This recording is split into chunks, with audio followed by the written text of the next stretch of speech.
Hey everyone, welcome back to the Pageant Project. My next guest is Leah Kennedy, who is Miss Midtown Volunteer, a senior at the University of Tennessee at Knoxville, where she is majoring in agricultural communications. Driven by a passion for leadership and public service, she aspires to become an agricultural lobbyist and ultimately serve the state of Tennessee as governor. Raised on a farm, Leah developed her platform Grow Tennessee to promote agricultural awareness throughout the state. She has devoted over 800 volunteer hours to educating students, partnering with organizations such as Farm Bureau, and advocating for agriculture through hands-on outreach and public speaking. Through the Miss Volunteer America organization, Leah has discovered a powerful avenue to inspire young women, champion community service, and build meaningful connections. Whether speaking on stage, teaching in a classroom, or engaging on social media, she leads with purpose, committed to making a lasting impact on Tennessee's future. Well, Leah, welcome to the show. Long time no see. How are you? Yes. Good. How are you? Thank you for having me. Of course. Now, for those watching or listening, Leah introduced herself to me when I was over at Tennessee for Miss Volunteer America. What did you think of the show? I know what I think. What did you think of the show? I'm amazed. Every year, Frank with Thumbprint Productions always does an amazing job at Tennessee Volunteer and Volunteer America, and I expect nothing less than stunning and glamorous, and that's exactly what it was. I almost feel sorry for other pageants. I don't want to. I don't want to get into trouble by saying that, but I've seen a lot of pageants over the years, and some of them have been held in less than glamorous places. And then you get to the Carl Perkins Civic Center, and there's levels, and like at least on the final night, it was completely packed. And you have like a Victoria's Secret style runway with lights. You got the Yes. big screens. You got this like professional videos inserted in between the live thing. You got a live orchestra there, which I didn't know until someone pointed it out. And then you kind of go, if you ever went to another pageant, you would feel a bit shortchanged, wouldn't you? I mean, how important is that? I mean, from your perspective, how important is it for you to have that moment on stage and have all that amazing production? It's definitely very empowering, especially competing in various places of competition, especially in swimsuit. Whenever you feel like you are walking like Victoria's Secret runway and you feel like you're watching walking New York Fashion Week, it's just like a whole other feeling. And the production just amps it up. And it's just an unreal experience being up on that stage. Only imagine. So, clarify for me, how many times have you competed in the Miss Volunteer Tennessee organization? This will be my third time this year. So the first year I went as Miss Humboldt volunteer, and then I returned last year as Miss Tennessee Iris Festival volunteer, where I placed top 10. And then this year I'm returning as Miss Midtown. Right. So you've got a fair bit of experience as it is. What got you interested in pageantry to begin with? Since I was a little girl, I grew up watching Miss USA, Miss America, and like I would lay out like pieces of paper and like lay out my top 15 and then my top 10 and then my top 5 and like who I thought should win. And then as I continue to get older, I wanted to still be a part of an organization in pageantry, but my parents weren't really for sure how that would go down. Like I said, I have big agricultural roots, grew up on a small farm, and that's what we were doing 4-H and FFA. And then my parents really weren't for sure what and how pageantry worked and how it actually treated young women because there's been a lot of negative connotations to the pageant world. And so I decided to get my feet wet in high school, starting out with our county fair pageant. We have a fair pageant, so I won Miss Williamson County Fairs to the Fair, then competed at Tennessee Fairs to the Fair. So all the girls from other fairs across the state went and competed. And that was a really cool opportunity. I got first runner up. And that just kind of launched my pageant career. I competed in teen and volunteer, and then I stepped into Miss in 2023, 2022 ish. Um, so, yeah. Sounds about right. Can you just we don't have county, is it county fairs, you said? Yes. County fairs, so like my county, Williamson County, we have a fair on the other side, and you have carnival rides, carnival games, a whole bunch of good food. Fried Oreos are a must have. They are Right. amazing. Oh God. They're absolutely amazing. You can get everything fried you want. I've had fried cheesecake, fried Oh my Oreos. God. I've even seen like fried butter. So like That's there's not exactly everything. pageant prep food, Leah.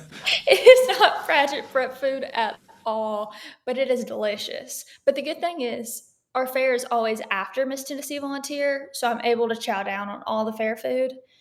But it is delicious. And so, not only do we have all the fair rides, fun foods, but it also has deep roots in agriculture. So, a lot of our 4 H and FFA, which is Future Farmers of America, all of those livestock shows happen at the fair. And so, a lot of times in our county, we have a lot of agricultural education programs going on during our fair because we do have a mix of agriculture and more urban areas in our county. Right. So, how does pageantry happen at the fair? Because it sounds like it's quite rural, quite agricultural. You have like livestock shows or things going on, and then there's a pageant in the middle of it. Like, how does that work? I'm curious. Yes. So you become the fair queen. You're the fairest of the fair. And you go around, you ride the rides, eat all the good food, drink lemonade, of course. And then you also get to help with some of the agriculture side. So some of the girls will go and help do ribbons in the show rings. And they could be in 6-inch heels and in the middle of a pen with a steer. It's really That, fun, that but doesn't sound like that would go so well. Having 6-inch heels and trying to walk in mud doesn't sound like a pleasant experience. yes, the good thing is it's like concrete and then it has shavings over top of it, so it Okay. doesn't get too muddy where we show, but it's definitely advised to wear either boots if you have them. At least I wore boots, and my sister, I got to crown my sister as Williams County Fairest of the Fair, and she went on to become second runner up at the state fair pageant. And it was a super cool opportunity, but we made sure to wear boots. Yeah. Other girls didn't realize what they were getting into with the shows. So then they would come in with their huge wedges and then be stomping through the shavings. And I was like, y'all better watch out. Like, you don't want to ruin anything, but it's still a really fun opportunity. That's one thing I didn't see on the Miss Volunteer America stage was boots. I don't think I saw, a big pair of muddy boots. So give me an idea, because obviously I spent some time in Tennessee just now, and I loved my time in Tennessee. It seems like it must be quite a. I mean, I think you or someone else told me there's East Tennessee and there's like Central Tennessee and West Tennessee. I know that in your one state you already got 2 time zones, which is highly unusual to hear. But how many people in Tennessee around your age would have grown up in a rural setting? So like the young women competing at, let's say, Miss Volunteer Tennessee, for example, how many of them would have had a similar upbringing to yourself, and how many of them would have had more like an urban upbringing? I think there's definitely a variety, especially with how Tennessee is so rapidly building. Mm, There are girls that come from farm settings, just like myself. There's girls that are from other states that are competing because they go to school here and they come from agricultural settings. I definitely think that there's only a handful of us. There could be more that grew up directly on farms. There are definitely girls, especially in West Tennessee and East Tennessee, that grew up in just rural areas, yeah. not for say on a farm, but you do have the rural life around you. And I do think a lot of girls grew up in that setting. But there is a lot of agriculture and a lot of kids that still grow up on farms and in the rural areas. Sadly, we are losing that with the way that we are losing land due to urbanization, but it definitely still is something that people are able to grow up on. What's it like when you step on that stage that we've already talked about, and it's an amazing experience?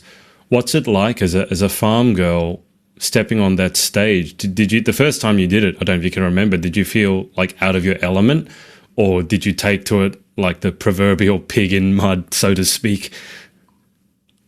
I was as happy as a pig in mud, I'm going to be honest.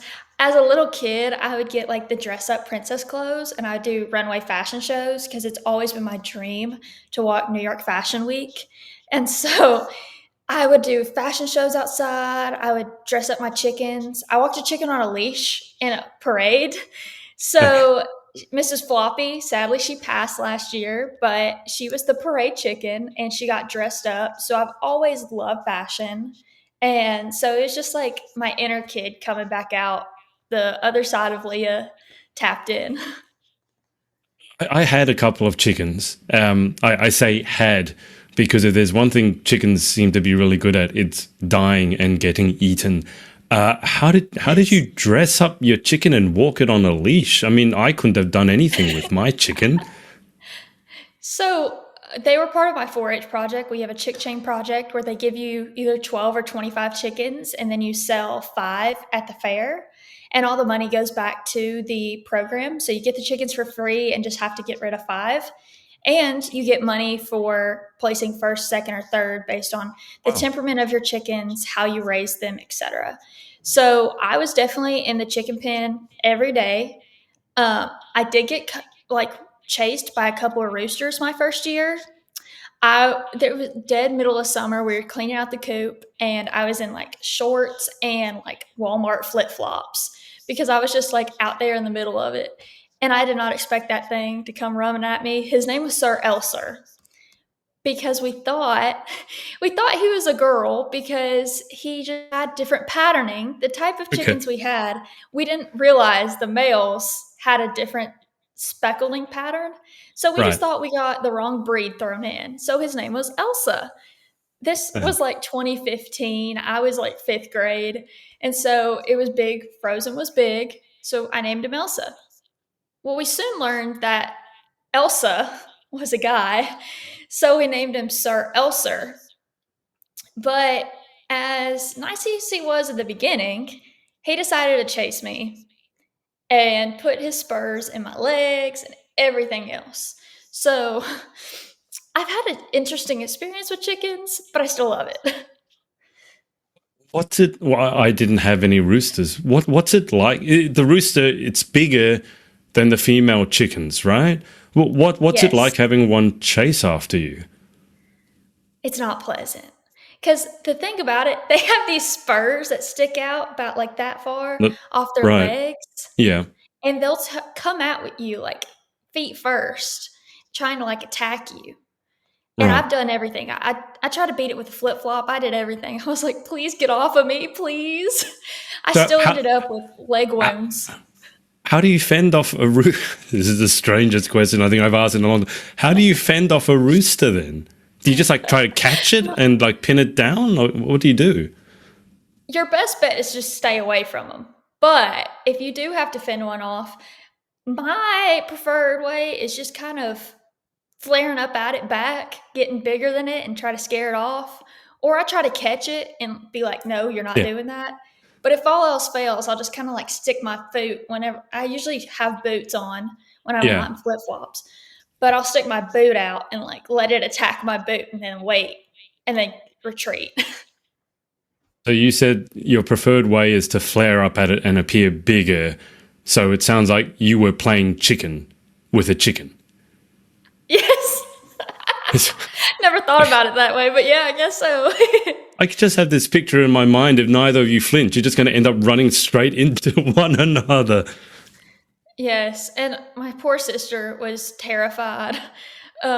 He chased her once because we grow pumpkins and we do all this, and my grandfather came over and we were in the middle of the pumpkins, and so the rooster was just free ranging because we'll let them out of their cage from time to Yeah. time to get bugs and fresh grass and whatnot.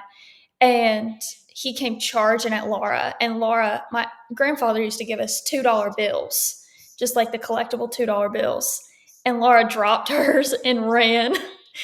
And we were trying to like my sister was probably like 3rd grade, 4th grade. So she was still little and she was running from this big old rooster chasing her all around the yard. Sounds much more terrifying than I remember my chicken experience being, but I didn't have the roosters. They are a lot of work, though. I mean, you grew up on a farm, so I'm sure a lot of animals are hard work. But I always found that chickens, like, you can't even leave them alone for a day. Like, I've got cats, I've had cats, dogs, like, you can leave them alone sometimes. A cat you can leave alone for a day, it's fine. But a chicken, you can't leave it alone for half a day, and then everything wants to eat them. And then this one seems to have a thing for you. I don't know, maybe it was just angry that you named him, gave him a girl's name, and he was grumpy after that. I don't So, know. He did get eaten by a fox soon after that.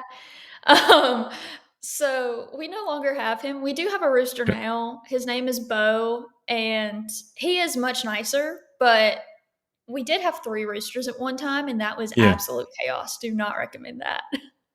Now, are the foxes around you as vicious as the ones around here?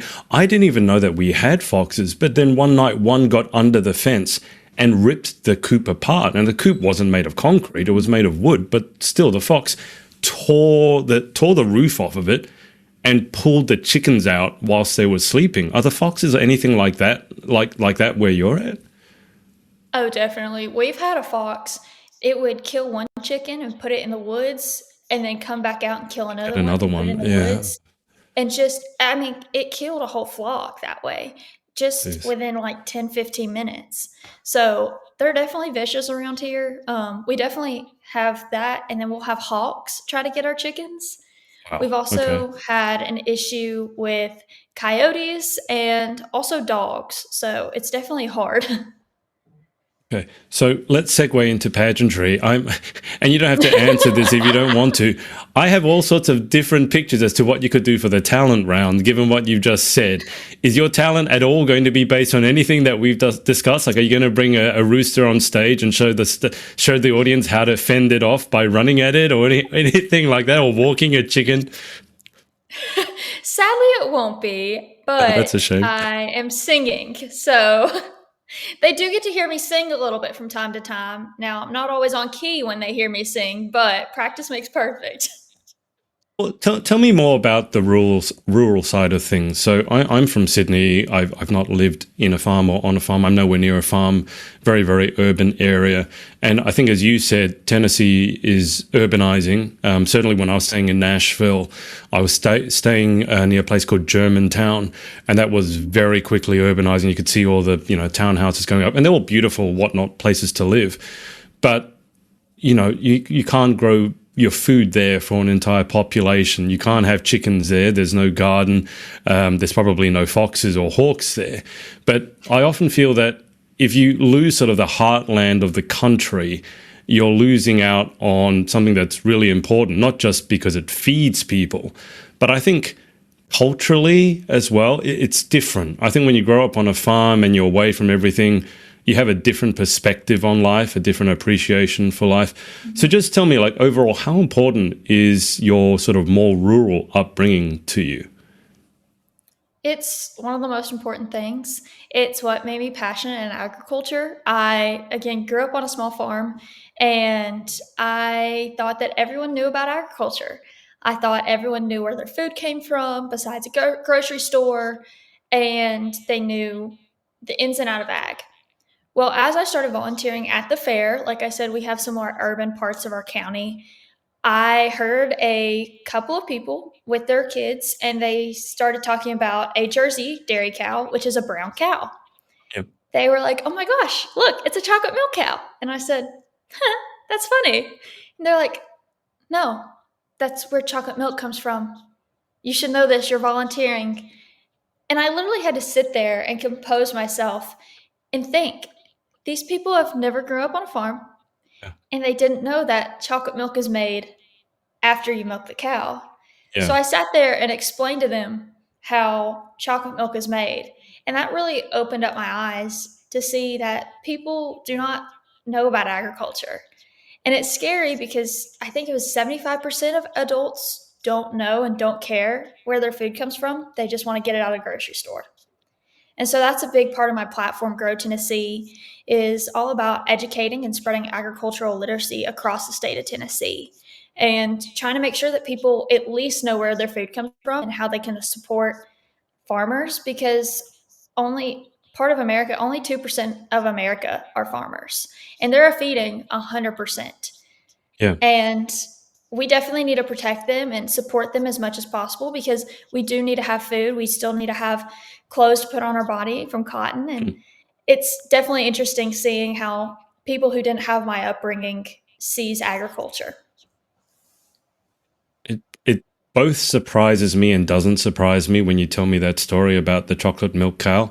I remember watching a documentary, and the children, and this was probably 10 years ago, so it was a while ago, and the children didn't know that where sausages came from. They didn't realize that, it's comes from an animal, the animal slaughtered and then turned into a sausage. They also weren't able to identify most vegetables or fruit. Like they didn't know the difference between a carrot or a potato. And it's like what you said, like they think milk comes from the supermarket. They didn't realize that milk comes from an animal. I'm curious because obviously farming and rural and agriculture is very important to you. And you're doing a lot of work to sort of build awareness and educate around it. I know there's going to be a lot of people in urban settings who say, well, why should I care? Like, as long as I get fed, I have a friend who will say, look, as long as I get my coffee in the morning, I don't care where it comes from. So what would you say to people like that? You know, you have to care about agriculture because at some point, if we do dissipate agriculture, you won't have your coffee in the morning. And that's a big thing that people don't always understand is that you can not ignore agriculture and the issues in agriculture. But at the end of the day, you have to bring awareness to these issues and bring awareness to agriculture because without it, we wouldn't have the daily things like coffee, bread, milk, eggs. We wouldn't have any of that. So it's definitely important trying to advocate for that and make people aware of it. What does a typical day for you and your parents look like? I mean, on a farm, you're talking probably early waking hours, but I don't want to imagine anything. So what's a typical day for you look like? Well, it depends. Sometimes my sister shows hogs with 4-H and FFA. Now that she is out of high school, I don't know if she will be doing that or if we will still be raising hogs, but that is still to be determined. But when we have hogs, we usually have 2 or 3 hogs outside. So we get up, feed them, go feed the chickens, let them out in their cage. We have a cage that kind of is like a double decker where they go up at night safe and then they go out on the ground and have some grass. And after that, it's just doing various things around here. We can be down at the pond fishing, or I could be under a car changing oil. So it varies day by day, depending on what the needs are and what needs to be done. I've been on a lawnmower in the middle of heat, and I've also, again, been under a car. I've been working on a tractor, anything to help my dad be second pair of legs, second pair of hands, doing anything to help. And then it just all varies. But it's so cool because when you were at the pageant, I met your dad, although he spent, I think, 2 hours it was outside in the car waiting for you guys. It Yes. must be so odd for him coming from that background to go into a pageant like Miss Volunteer America, where it's so glitz, it's so glam, all these beautiful women walking around with immaculate makeup and expensive dresses.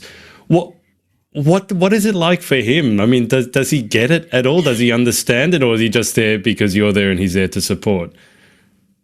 A little bit of both. I mean, he grew up, it was, my parents both talk about how they grew up in the 80s and how the pageants were like huge. Yeah. Like everyone would sit down and watch Miss America or Miss USA. And so he definitely sees and like, he enjoys watching it. At first, I think he was a little uneasy about all the swimsuit stuff. And I think he still wants to sometimes like run out the door and just be like, I'm good. But he's definitely supportive and he can definitely dress up and try to match the glitz and glamour, of course, with a southern twang to it. But Does he often hide in the car afterwards like he did at MVA? yes, he doesn't always like to go like the meet and greet thing. He'll do it whenever I'm competing, but he's Right. like, I don't really know the girls. Like that's just kind of awkward for me. I'm going to be standing in a corner anyway. Like I'll Yeah. just go chill in the car. Or during workshop, he actually drove me from my house to Jackson because I traveled from Knoxville to Middle Tennessee. then like turned around the next night and went from Middle Tennessee to Jackson, and then from Jackson back home to go to the other side of Nashville for a conference. So it was about to be a lot of driving, and Dad's like, "I'll just drive you down there." And he sat in the car the whole entire time. He may have went to like Dick's Sporting Goods or like Academy Sports, or maybe like, Yeah. I don't know, like a hunting store down there, but he mainly just like chills in the car. It's like, "That's your thing. Go on."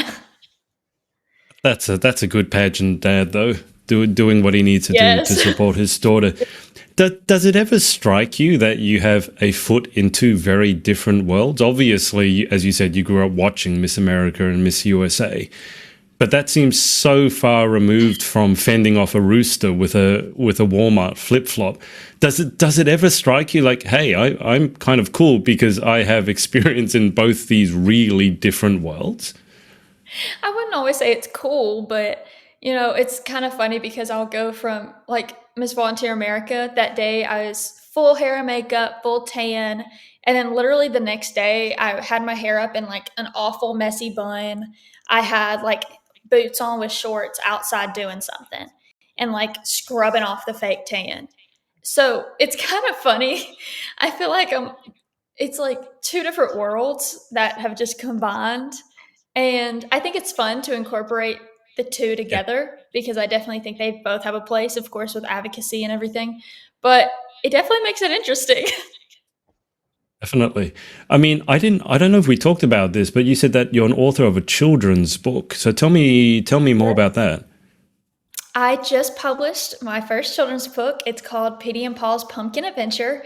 It is available on Amazon, and it is based on a true story. My grandfather, he passed away a couple years ago, but he would come up, he lived right through the woods from us, and we would grow pumpkins for the fair.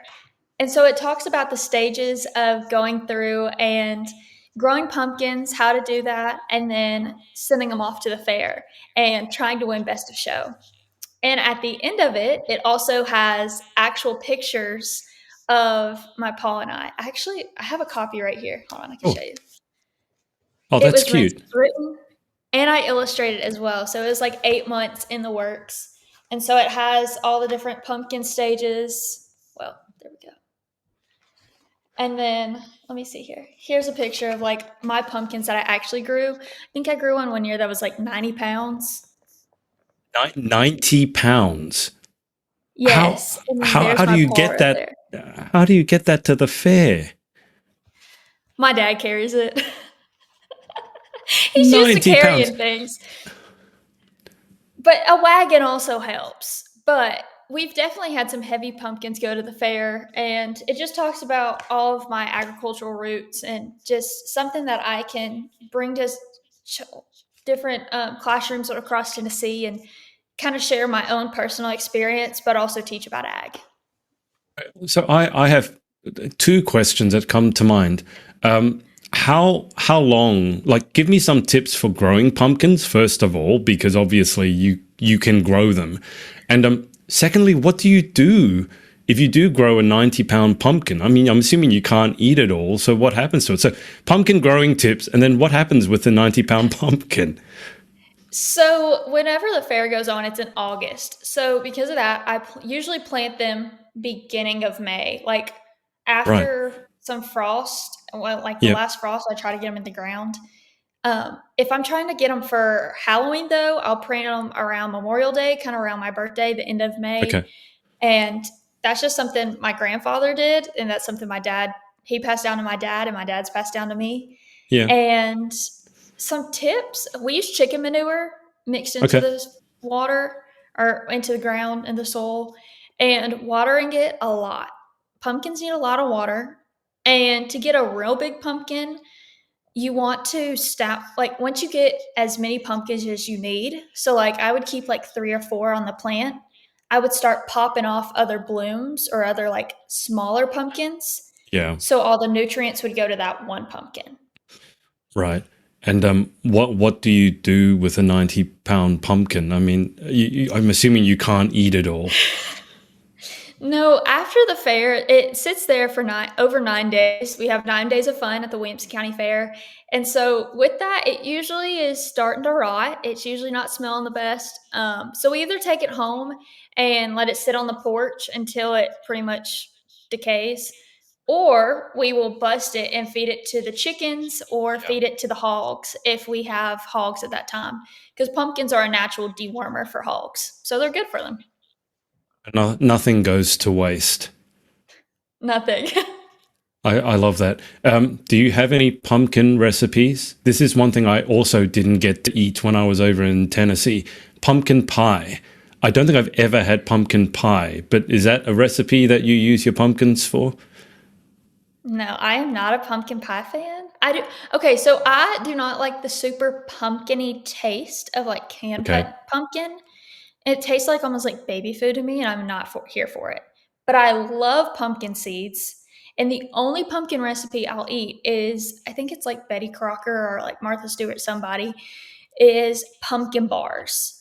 It's like a Okay. pumpkin cake that you make into like a loaf, and then you spread like a whole bunch of cream cheese frosting on it. So I think I like it because the cream cheese covers up the taste of the actual pumpkin, but they are a staple around my house. No, given all the things that you've told me about what you eat, I don't know how you get in shape for a pageant with the cream frosting and the deep fried Oreos and the deep fried cheesecakes. It's got to be hard to sort of stay on the straight and narrow. I've learned that I can't bake anything. I can't have the ingredients to bake it. Like earlier, my mom was literally frying squash from our garden and zucchini, and I was like, I can't look at that. Or What about the making smell? cornbread. It'll be the Oh, smell the would smell. get you. The smell is the worst. Sometimes Like I when have to walk someone's baking or outside. frying, it just goes through the air, and then it didn't matter if you were completely full 5 minutes ago. Now you're hungry. Oh, exactly. And I've noticed I'm a big cooker. I love cooking. I love baking. I love like making gumbo. I love making like Gumbo. beef Yeah. teriyaki, like basil chicken with like all the heavy whipping cream. But I've learned I can't really bake as I'm on the pageant diet. Like I stick to venison and rice or venison and potatoes. I got to say that still sounds delicious. Gumbo. I mean, I would go teriyaki. Yeah, that sounds like more like my speed. Do you see So yourself good. staying in like growing up, not particularly with the pageant, but growing up when you decide, if and when you decide to have kids, do you see yourself staying in a farm environment or potentially moving to a city? I mean, it sounds like you love it so much it would be hard to move away from it. I want to stay in a more rural environment. I go to school in Knoxville, which is one of the bigger cities in Tennessee, Yeah. and it about drives me nuts. Between the traffic and I feel like there's so much concrete, there's like no Yeah. grass. I Yeah. sometimes get home and I literally just lay out in the grass because I'm like, I've missed this. And the air is different. It's Mm. just like you can feel a heaviness in the air whenever you go into those cities. And it's just like peace and quiet at the house. I'm able to do whatever I want, just like run around in our little like Kawasaki mule, run around the edge of the field or go down to the pond and fish. And I don't have that freedom in the city in Knoxville. I live in an apartment and it's very restricting. Yeah, I feel the same way because I didn't grow up in a rural area, but where I grew up is very leafy, very green. And then when I Mhm. went to high school we called it a concrete jungle. It was very unfriendly. I didn't like it. A lot of my friends like the hustle and bustle, but I really don't. And then apartments always seemed to me like concrete boxes. It just didn't seem like Yes. it really wasn't my speed. So I can certainly understand that. And then you get to go fishing in the pond. I love fishing. So, I mean, that'd be just so cool if you Yes. get bored one afternoon, you just, get your rod, go out and fish. What kind of fish do you catch in your pond? So we have it stocked with a couple of like red-eared sunfish, or we also known as shellcracker. We did have crappie in there, but they spawned so quickly they caused our pond to turn over. So my dad's like, never again will we do that. But Yeah. we have catfish, we have bass. I think we have small and largemouth bass in there. So it just depends on the day what you want to catch. I don't know how you get anything done. I'd spend my whole day just going around on like a motorcycle and then fishing when I was bored. Do you catch the catfish? Because if you do, like I remember watching on a show like how they catch catfish, and it was basically a guy would wade in his boots, ram his Oh, fist down a hole, and yank the catfish out when it bit him. Is that what you do? that is called grappling around here. Okay. Hand grappling, and I do not do that personally. I do not know what's in that water, and nor do I want to know. There's sometimes we'll go out on the river and fish. We just use like chicken liver or worms, and that's usually you'll catch them. Depends on the day, depends on if they're Yeah. on the bottom or if they're on the top. But we usually try to figure that out. One will have a bobber, one will just have sinkers, and then we figure it out like that. But I am not trying to catch anything that big. Well, it'd be cool to catch something that big, but I'm not gonna get in that water like Tennessee River. I am not getting in that to do that. It's good to know there are some lines you won't cross, because up to this point I was thinking you do absolutely everything. Um, let's circle back to the pageant for a sec. I mean, with Miss Volunteer America, obviously volunteer is in the name of it. So tell people more. I think you said 800 hours, was it? Tell people more about the volunteering, what you do. I mean, we've already mentioned that you got the children's book and you help educate the young children, but tell us more about the volunteering work that you do. So with my platform alone, I've only already done over 800 hours, and that is between the fair, going to classrooms, writing a book, and everything in between. I love going to the fair. I'll work all 9 days. I'll work before and after, and I'll be there from 8 a.m. in the morning till literally 12 o'clock at night. And I think I'm passionate about it because the rural roots, I mean, I learned how to hard work and how with rural communities, you have to kind of support one another and you have to support your community.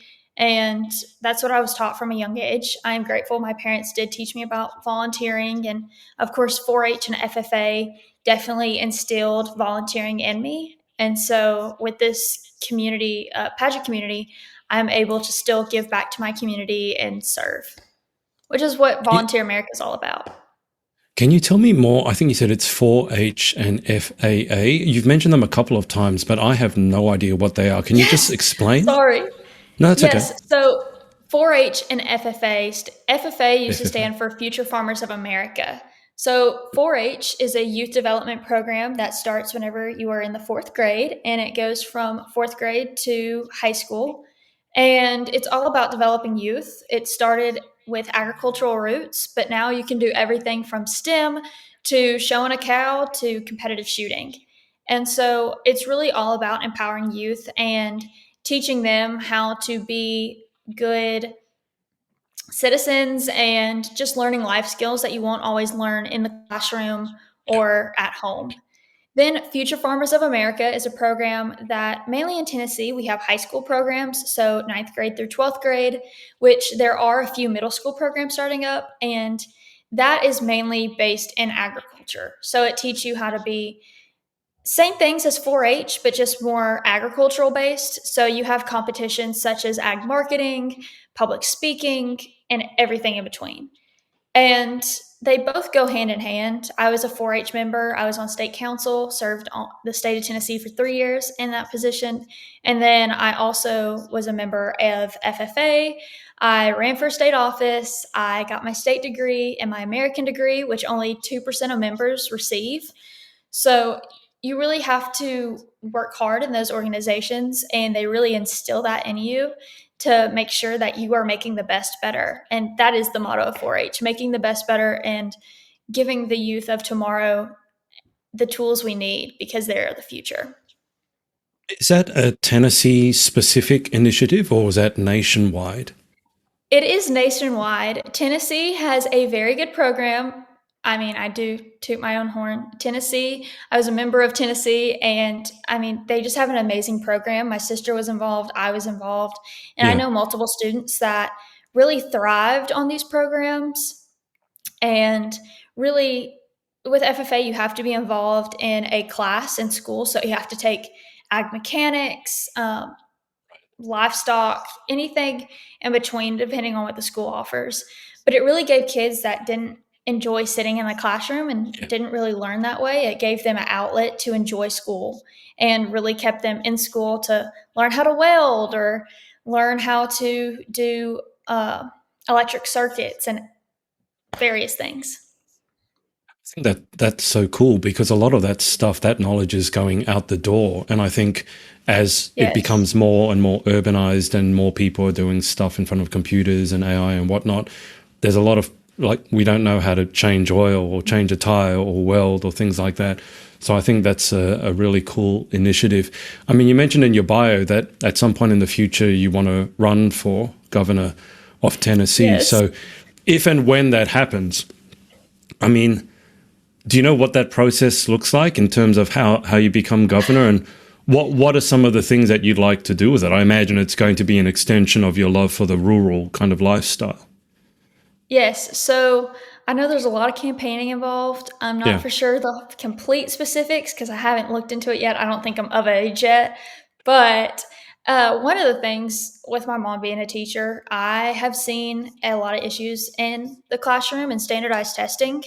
We have like the ACT, the different programs. I don't know why my light just turned off, but we have different programs and different standardized testing that evaluates kids, especially in Tennessee. We have TCAP, and based on how you do on that test depends on how you do and how you can go in classes. And something that I want to advocate for if I do get in that role is making a more holistic look at the student yeah, and yeah. looking at the progress from the beginning to end. Because I mean, I know students that, and personally myself, I do not test the best.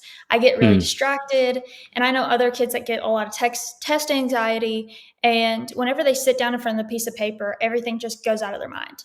yeah, And so I think if we had something that was like portfolio based that showed the overall growth of the student, that's something that I would definitely advocate for, just to help, because I think that student should be defined by one grade and one test score.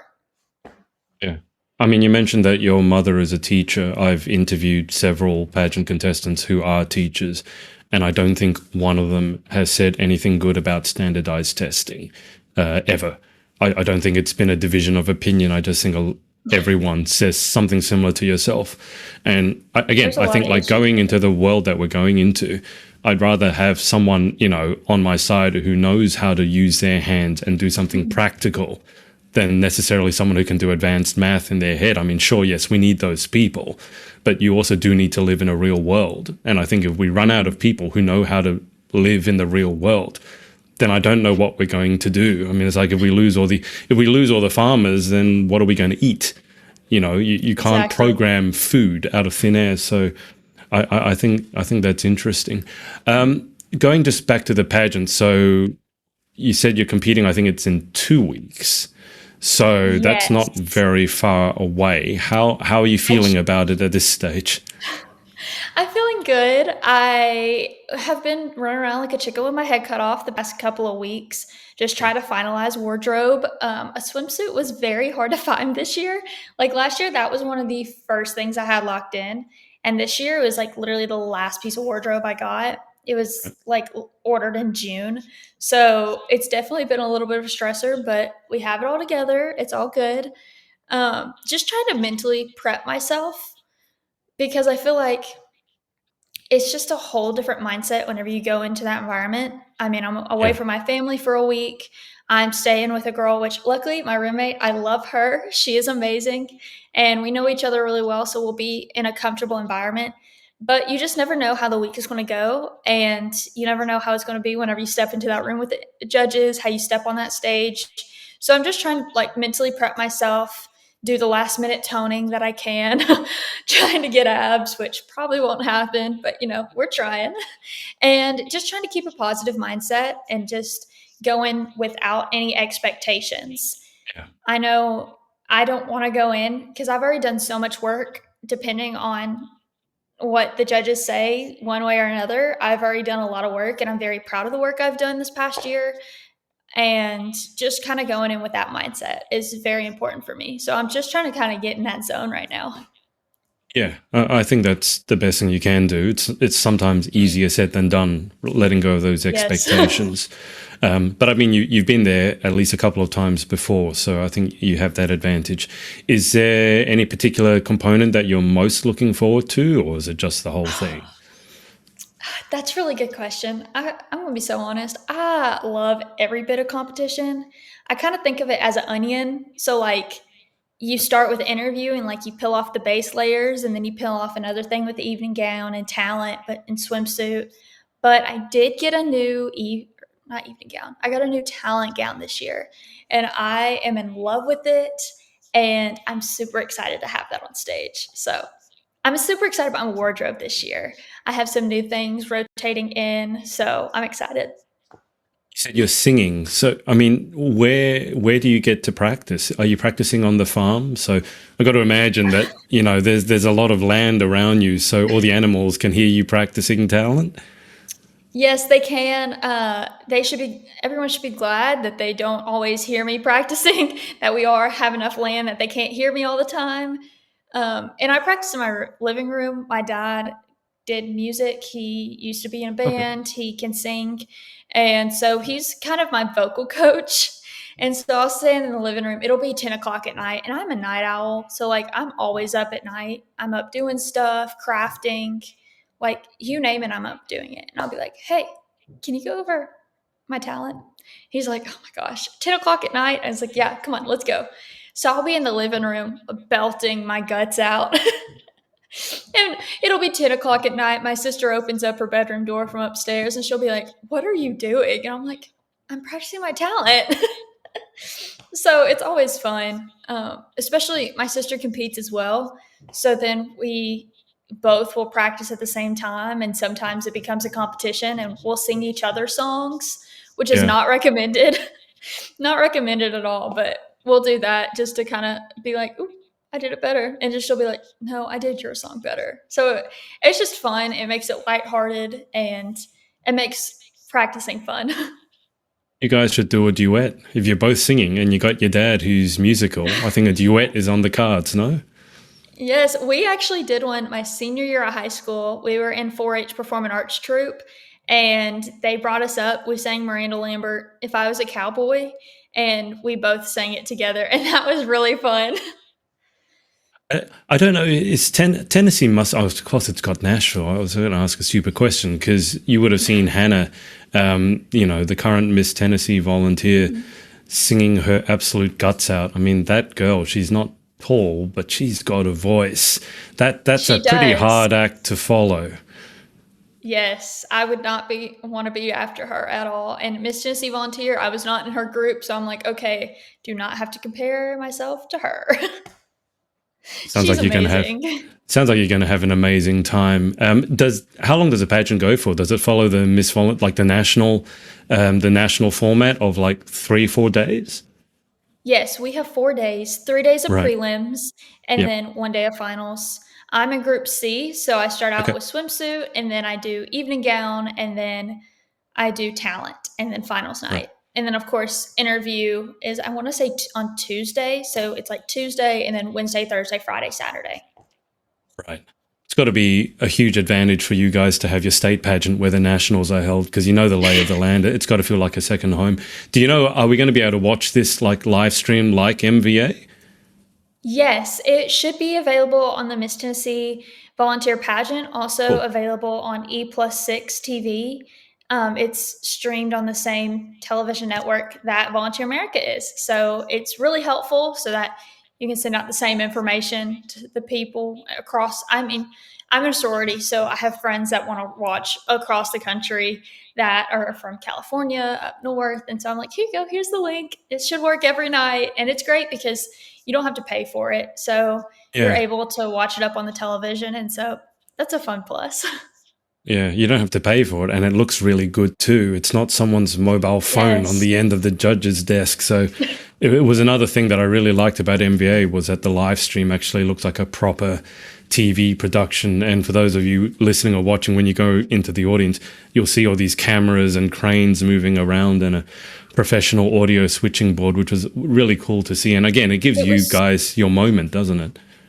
It does, and it was so professional. They had, like, the smoke blowing up last year, Yeah. and they did not tell us on finals night they were gonna do extra smoke, and I was standing, like, the smoke Right. machine was literally right here, and I was standing right next to it, and it blew up as I was dancing, and I jumped probably 3 foot. off that I was like, "Oh my gosh," and I was up on a elevated surface too, so I was sitting there trying to dance, and it scared me to death. Lord of mercy. They had the sparklers go off as well when Lauren won, and I was like, "Oh my!" Like, if you're close to Yes. that, I wonder, like, do you catch on fire? Or I'm assuming you don't, but if you're right next to it, it would have caused quite a fright, I think.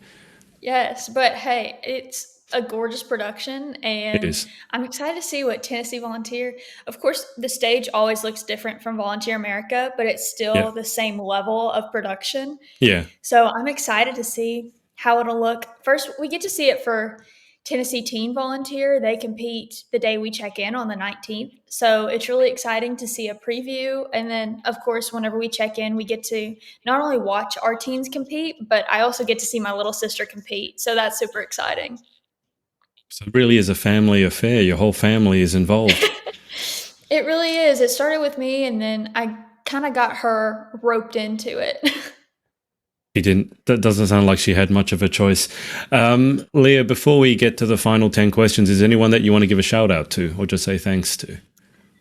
Just thank you to my family for always supporting me, my wonderful directors, Hannah Carroll and Hannah Claire Townsley, my wonderful fitness coach, Moria Morgan. She has been amazing this year, and just the whole volunteer family for having such an amazing program and giving us scholarship money and really advocating and investing in these young women because they are the future leaders. And yeah, What did you say your directors' names were? Hannah Carroll and Hannah Claire Townsley. What's going on here? So the directors are Hannah and your current title holder Yes. is Hannah. Hannah Q. There's a lot of Or Hannahs. Oh, also, I need to give a shout out to my wonderful sister queens. I love the Miss Memphis family. They're all amazing. And just had to give a shout out to them because they are so supportive. The teens, the Iris teens, and all the misses. Like the two misses, Kaylin and Leah, and then myself, we know we're competing against each other, but at the end of the day, we are all super close friends. And if either one of us won it, we would be super happy for the other one. yeah, So it's definitely important having that super supportive background behind you and having girls that are your competition, but also yeah, supporting you as you go along your journey. yeah, 100%. And you don't always have the benefit of that in pageantry. So my advice is take it when you can get it because it means a lot. Exactly. I think it's the most important part of competing is who you meet. I mean, obviously there's the skills you develop, but it's who you meet as well. So let's go through these final 10. Number 1, what is your favorite word? Ooh, it's a good question. Probably agriculture right now because I am such an advocate for agriculture and I feel like it is such a huge part of my life and huge part of who I am in general. What is your least favorite word? Can't, because I've always heard can't never could. And so, I mean, whenever I hear people saying I can't do that, it's did you try? Like, let's try, let's figure out how we can do this. And it just has a negative connotation that I do not like. I've never heard that saying before. Can't, never could. Is that a Southern saying? I think it is. Probably, but I'll have to remember that one. I like the sound of that. Number 3, in life, what gets you excited or what turns you on? something that gets me excited is just empowering other people and seeing a spark in other people's faces. I love whenever I am teaching kids or even just talking about something and you see the spark and like the light bulb moment go off. And that's really exciting. It makes me love what I do and makes me want to advocate more. What turns you off? I don't know. That's a good question. I think I can't stand people who are very negative. I try to Mhm. surround myself with very positive people. And so negativity is just something that I do not want to be around. Something my mom always says is you hang around what you turn into what you hang around, or you become what you hang around. There we go. And I just try to be a positive person and I try to keep a positive outlook on everything. So I do not like people who are negative or have a negative vibe. I have to build up my phrase book of Southern sayings. I think there's so many of these Southern sayings that are so cute. But they have so much wisdom. I'm going to have to build them up so that when I go over there next time, I can sound a bit more southern. Number 5, what sound or noise do you love? That's a good question. I love like people's laughs. I think it really says a lot about a person and that it's very unique. And I just love being in a room full of laughter. I think Yeah. sometimes I'm a jokester. Sometimes I think I'm a comedian, but everyone else doesn't think I am a comedian. Sometimes I have a tendency to be blonde, which causes other people to laugh even harder. But I love that. And I just love being in a room full of laughter. Has to be a whole bunch of practical jokes you can pull on a farm, though, right? Oh, we, Like no especially during end. Halloween, Right. Halloween, we love it. And so I came back from Miss Tennessee Volunteer my first year, and my boyfriend decided to pull a joke on us, put one of our rocking chairs on our porch in the middle of the door, and took a skeleton and stuffed it like a dummy. So we walked up thinking that someone was on our porch, scared the living daylights out of me. But it was definitely one where he got us, which we got him back in the end, but it's a never ending cycle. There's so many corners of our house. Like I'll just run around the corner of our dining room and like scare my mom in the kitchen. We love playing pranks and jokes on each other, which probably cues into the laughter of it.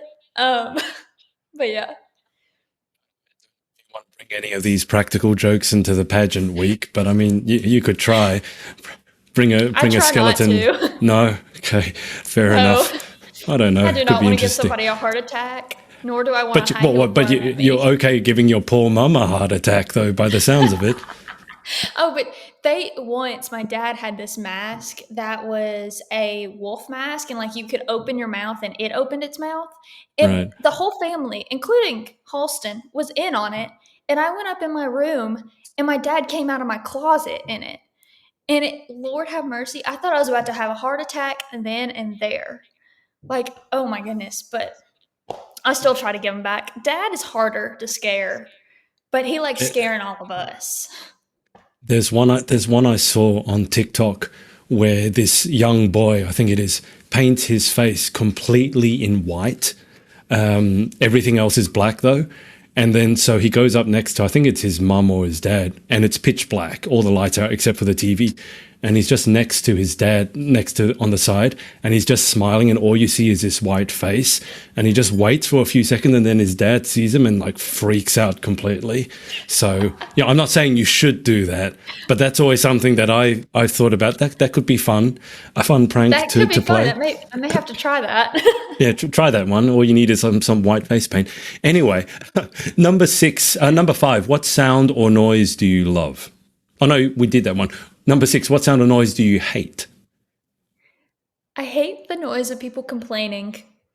That's something which sounds basic. Most people say nails on a chalkboard. That doesn't bother me, but whenever people sit there and complain, it's just, I don't know. I try to be positive, like I said. So whenever I hear someone being super negative, I'm like, okay, can we just keep this to ourselves? Thank you. Just leave the room. It's easier than trying to deal with that. Sorry, what were you going to say? Sorry. I was like, there's some days, like, I get it, but yeah, that's probably one of my like least favorite noises. If you could have any superpower, what would you pick and why? Probably the ability to fly, because I feel like I travel so many different places. It'd probably be handy to go somewhere like super quick instead of having to drive like 3.5, 4 hours. But I think it'd be cool to be like a bird and just like be able to see from a bird's eye point of view. I would certainly take that one coming from Australia. It would be very, very handy. Either that one or teleporting, so I Yes. could just click my fingers and not have to endure like 48 hours of traveling door to door. That would be very good. I did not think about teleporting. Teleporting is a good one. Also, I wish I could run really fast, like the Flash. I feel like that would be fun too. It's funny because I was just watching some of The Flash like yesterday just to get back into the swing of things. Number Yes. 8, what job other than your own would you most like to attempt?